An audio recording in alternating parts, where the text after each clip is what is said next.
Hey, what's up everybody? This is Matt from Backyard Lawn and Garden. Today I'll go over the basic things that you need for your indoor garden setup. So let's get to it. There's three basic things that you need as part of your indoor garden setup. Number one, you need something to put your dirt in. Number two, you need a heat source. And number three, you need a light source. You can put your dirt really in anything that you want.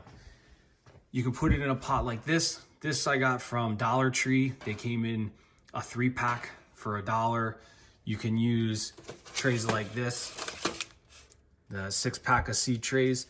I recommend getting these ones that are individual versus a tray that is all together. It just makes it easier when you have to move these from one pot to the next. You can also use a foil tray. You can poke a couple holes in here and then put another tray underneath it to catch any of the water. These are pots that I saved from flowers that we bought from QVC of all places. And these are 4-inch pots that I bought from Amazon last year. The point is you can really use anything to put your soil in, and it doesn't have to be expensive. For a heat source, you can use one of these. So let me move this out of the way. This is a heat mat. It stays plugged in for 24 hours a day. It's not overly warm, so you shouldn't have to worry about melting any of your trays. I've been using heat mats for the last 4 or 5 years that I've been starting inside, and it's worked every time to help seeds get germinated, and especially the hardest things to germinate, which are the peppers, in my opinion. You can also use a heat mat to thaw a frozen cake if you're ever in a bind, but that's a story for another time. In addition to the heat mat, you can also use the top of your refrigerator. That's always a good, nice, warm spot. You can put it on top of a radiator if you have an older home and you have the big radiators on the side of the wall. You can put it on there. The only thing I would caution is some of those get really hot, so you have to be careful depending on the type of container that you put it in. In my setup, I'm using these LED grow lights that I got from Amazon a couple years ago. I bought them as a 4-pack. I have these little clips, these carabiner clips here that I bought from the dollar store, that I hook them onto the tray in my little greenhouse so that I can raise and lower them as I need it. Or you can use a regular shop light.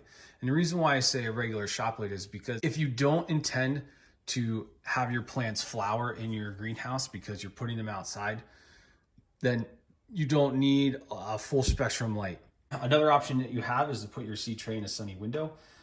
You just want to make sure that it's a window that's facing towards the south and gets sun for 8 hours a day. Or else your plants will become leggy and you'll see that they're getting that way because they're really stretching to reach the sun. If you're looking for an indoor garden setup that's more than just the basics, you can also opt to go with a mini greenhouse. It doesn't have to be expensive. It doesn't have to be fancy. If you go with the route of using your foil trays or even buying seed packs, you can do this for maybe $50 or $60. You won't need to spend that amount of money every year. And one thing that I forgot to mention is that if you are reusing pots or seed trays from something else, you want to make sure that you clean them. You can put vinegar in water and let it sit for about 15 minutes. Or you can just put it in peroxide and let it sit for the same amount of time to make sure that there's no bacteria that's left in there from anything else. Thanks for watching, and if you enjoyed this video, please remember to like, share, and subscribe. And if you're looking to see how I started my seeds, check out the video in the description. I'll also have links in the description below for the items that I use in my indoor garden setup.